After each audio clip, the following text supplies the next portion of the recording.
और चलिए अब आगे बढ़ते हैं, कुछ अन्य खबरों का जिक्र करते हैं। हाथरस हादसे को लेकर यूपी पुलिस ने आज प्रेस कॉन्फ्रेंस की है। पुलिस ने हादसे में अब तक 6 लोगों को गिरफ्तार कर लिया, जिसमें 2 महिलाएं और 4 पुरुष भी शामिल हैं। पुलिस का कहना था कि सेवादारों ने राहत कार्य में पुलिस प्रशासन की मदद नहीं की। पुलिस के मुताबिक देव प्रकाश मधुकर ने कार्यक्रम की अनुमति ली थी और मुख्य आयोजक पर 1 लाख का इनाम रखा गया है। बाबा के आपराधिक इतिहास की जानकारी पुलिस जुटा रही है।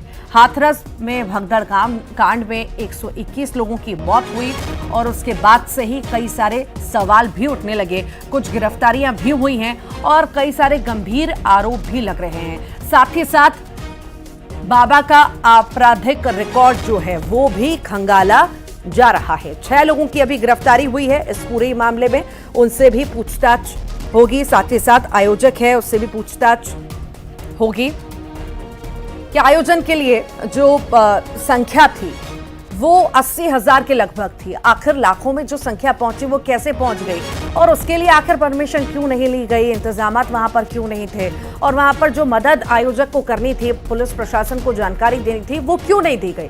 ये तमाम वो पहलू हैं जिन पर जांच पड़ताल अभी भी जारी है, पूछताछ जारी है और बाबा आखिर कहां है ये भी पता लगाने का प्रयास लगातार जारी है। फिलहाल 6 लोगों की गिरफ्तारी, इनसे भी कड़ाई से पूछताछ होगी। तो प्रेस कॉन्फ्रेंस भी हुई है और इसमें भी चर्चा हुई है। साथ ही साथ रणनीति भी बनी है कि किस रणनीति के तहत अब आगे बढ़ना है और कहां-कहां किसे गिरफ्तार करना है, कैसे कड़ाई से पूछताछ करना है। ये तमाम वो पहलू रहेंगे जिन पर अभी काम प्रशासन कर रहा है।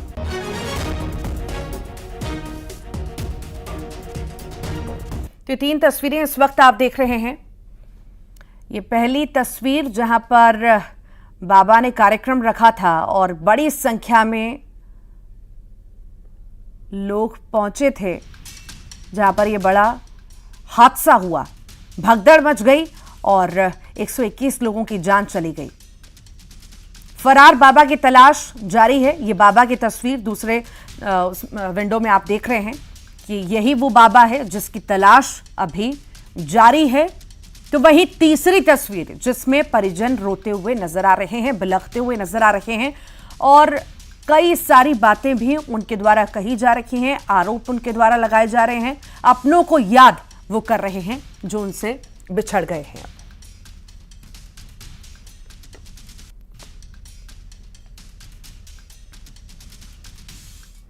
ये भी बात, जो मुख्य अभियुक्त हैं, जो प्रकाश मधुकर हैं, उनके ऊपर 1 लाख की गिरफ्तारी का जोन लेवल के ऊपर आदेश किया जा रहा है। 1 लाख का जो पुरस्कार होता है वो घोषित किया जा रहा है। शीघ्र उनके एनबीडब्ल्यू की भी कार्रवाई की जाएगी और इसमें खासतौर से विवेचना में भी इस चीज़ को भी देखा जाएगा कि कोई आपराधिक षड्यंत्र किसी व्यक्ति द्वारा या किसी संस्था द्वारा तो नहीं है, ये किसी साजिश का तो हिस्सा नहीं था। तो ये टोटल, जैसा मैंने बताया, 6 लोगों की गिरफ्तारी हुई है। अलग अलग जगह के रहने वाले हैं वो लोग। हम लोग के पास और भी डिटेल्स आई हैं, कुछ फोटोग्राफ्स आई हैं, कुछ पोस्टर बैनर्स आए हैं, कुछ हम लोगों के द्वारा जो पूछताछ के अंदर और चीज़ निकली हैं, जो और हम लोग के पास एग्जामिनेशन के लिए जो है पूछताछ की जाएगी। और जैसे जैसे विवेचना के क्रम में हम लोग बढ़ेंगे, उसके अंदर जो भी साक्ष्य आते हैं और लोग की भी जो भी सख्त से सख्त विधिक कार्रवाई होगी, इसमें दोषी होंगे, उनके खिलाफ की जाएगी। हाथरस हादसे का सबसे नया वीडियो भी सामने आया है। सीसीटीवी में हादसे के बाद भागता दिखा बाबा का काफिला, वो भी आपको दिखाते हैं। बाबा के काफिले का नया सीसीटीवी सामने आया है जिसमें बाबा भागते हुए नजर आया और पीछे लोगों की भीड़ भी जो है नजर आ रही थी। पहले वीडियो में भी हमने आपको दिखाया था। ये कुछ नई तस्वीरें जो हैं नजर आई हैं जिसमें बाबा और बाबा का काफिला जो है जाता हुआ नजर आ रहा है। ये देखिए तस्वीरें, एक के पीछे एक गाड़ी जाती हुई नजर आ रही है, तेज रफ्तार में, तेज स्पीड में ये सारी गाड़ियां जाती हुई नजर आ रही हैं। तो पूरा जो कार्यक्रम रखा गया था, कार्यक्रम स्थल था जहां पर ये पूरी घटना घटित हुई, वहां से भी बाबा भागता हुआ नजर आया था। उसके बाद ये नई तस्वीरें जिसमें ये काफिला पूरा जाता हुआ बाबा का नजर आ रहा है।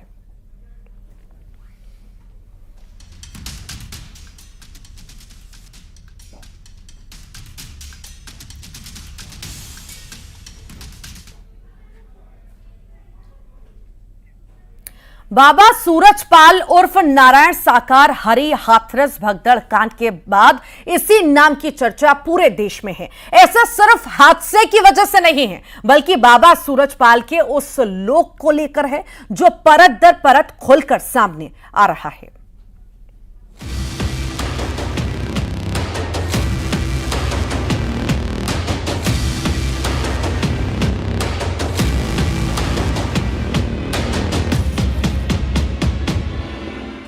भगदड़ कांड के विलेन की कहानी।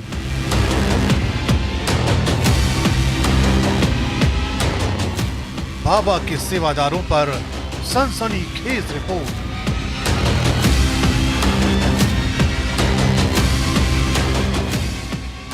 खुल गई बाबा की सुरक्षा की सीक्रेट फाइल। अचानक एक नाम टीवी से लेकर अखबारों तक की सुर्खियां बन गया। सूरजपाल जाटव उर्फ नारायण साकार हरि। न्यूज 18 इंडिया के हाथ लगी एक्सक्लूसिव जानकारी के मुताबिक बाबा की सुरक्षा में तैनात लोगों को बाकायदा कोड वर्ड से जाना जाता था।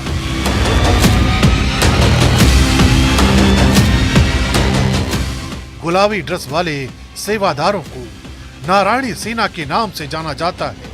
ब्लैक कमांडो यानी वो कमांडो जो बाबा के काफिले के साथ चलते हैं, उन्हें गरुड़ योद्धा कहा जाता है। सर पर टोपी लगाने वाले और ब्राउन ड्रेस पहनने वालों को हरिवाहक कहा जाता है। बाबा सूरजपाल की सुरक्षा में तैनात इन लोगों को बाकायदा सेना की तर्ज पर टुकड़ियों में बांटा गया है। मसलन ब्लैक कमांडो यानी गरुड़ योद्धा 20-20 की टुकड़ी में होते हैं। गुलाबी ड्रेस वाले नारायणी सेना के लोग 50-50 की टुकड़ी में होते हैं, जबकि हरिवाहक यानी टोपी और ब्राउन ड्रेस वाले 25-25 की टुकड़ी में होते हैं। यानी बाबा की सुरक्षा एक खास मैनेजमेंट के तहत की जाती थी, जिसमें महिला सुरक्षा कर्मी भी शामिल थे।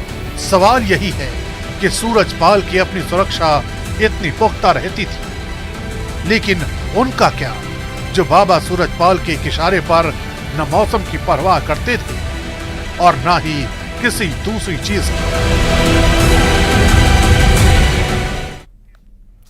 बाबा सूरजपाल के पाखंड लोक की सबसे हैरान करने वाली तस्वीरें न्यूज 18 के कैमरे में रिकॉर्ड हुई हैं। बाबा ने अपने आश्रम के पास 8 ऐसे हैंडपंप लगा रखे हैं, जिसे लेकर उसने लोगों में भ्रम फैला रखा था कि इससे निकलने वाला पानी पानी नहीं बल्कि अमृत है।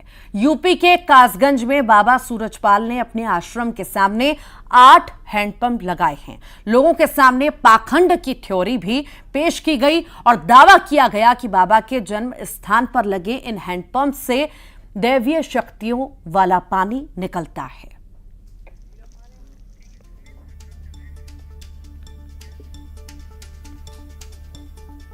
और ज्यादा जानकारी लेंगे, सहयोगी हमारे साथ सुमित हाथरस से जुड़ गए हैं। सुमित, कई सारे खुलासे इस पूरे ही मामले में हो रहे हैं। पाखंडी बाबा पर कई सारे सवाल भी खड़े हो रहे हैं। अभी 6 गिरफ्तारियां हुई हैं, 2 महिलाएं भी इसमें शामिल हैं, सेवादारों के नाम हैं। आपके पास ताजा जानकारी अभी क्या है, पहले वो बताइए। देखिए, सबसे पहले मैं आपको बता दूँ कि जैसी जो घटना हुई थी उसके बाद से लगातार पुलिस जो है इस पूरे मामले में उसने FIR दर्ज की थी और पुलिस आरोपियों की गिरफ्तारी के लिए कई टीमें बनाई गई थी, जो उत्तर प्रदेश में कई जनपदों में, उत्तर प्रदेश के बाहर अन्य प्रदेशों में भी सर्विस दे रही थी। कल देर रात हाथरस पुलिस को 6 लोगों को गिरफ्तार करने की पुरुष हैं और 2 महिला, ये सभी 6 लोग जो हैं ये बाबा के सेवादार हैं और जो आयोजन हुआ है उसके मुख्य आयोजक भी हैं। इनको गिरफ्तार किया है पुलिस ने और इनसे पूछताछ में ये भी खुलासा हुआ है कि अक्सर बाबा के कार्यक्रमों में जाया करते थे और बाबा की जितने पहले भी प्रोग्राम हुए उनमें भी ये आयोजक के रूप में रहे हैं। अभी फिलहाल इनको नई धाराओं में पकड़ा गया है और इनको जेल भेजा गया है और हाथरस पुलिस अभी पूरे मामले की इन्वेस्टिगेशन कर रही है और पुलिस ने ये साफ किया है कि हमारी सरकार को कई और जो है लोग हैं जो FIR से जुड़े हुए हैं, जिनके खिलाफ कार्रवाई की जा रही है। विवेचना के आधार पर जितनी भी नाम सामने आए सर्विलांस में लगाया हुआ मीडिया खंगाली जा रही है, जो तथ्य सामने आएंगे उसके बाद हाथरस पुलिस पूरे मामले में आप कार्रवाई करेगी। हालांकि कल CM ने इस पूरे मामले में मीडिया से बात करके साफ किया था कि इस पूरे मामले में एक जांच जांच आयोग कमेटी बनाई गई है जो जल्द से पूरे मामले में जांच आयोग कमेटी को समय दिया गया है, जिसमें ठीक। सहयोगी सुशील भी हमारे साथ जुड़ गए हैं। सुशील, बाबा के तार ग्वालियर से भी जुड़े बताए जा रहे हैं, आपके पास क्या अपडेट है? बिल्कुल, देखिए बाबा भोले बाबा उर्फ नारायण हरि साकार का ग्वालियर से भी कनेक्शन है। दरअसल ग्वालियर में भी उन्होंने एक आश्रम खोला था एक किराए की प्रॉपर्टी पर।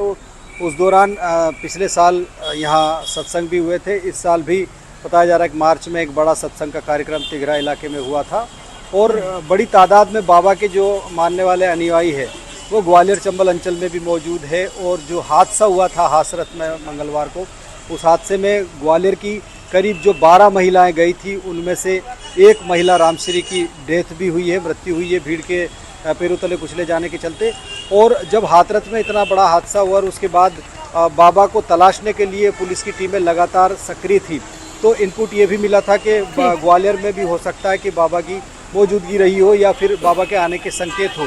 तो इसी वजह से ग्वालियर पुलिस को इनपुट मिलने के बाद ग्वालियर पुलिस ने तिघरा रोड स्थित झंडा का पूरा गांव में, जहां बाबा का एक आश्रम बताया जा रहा है, वहां पुलिस ने छापेमारी कार्रवाई की थी और यहां जाकर जानकारी हासिल की थी। जानकारी यही मिली कि बाबा ठीक। फिलहाल आप दोनों का बहुत बहुत शुक्रिया जानकारी को साझा करने के लिए। और इसी के साथ ही फिलहाल के लिए इतना ही।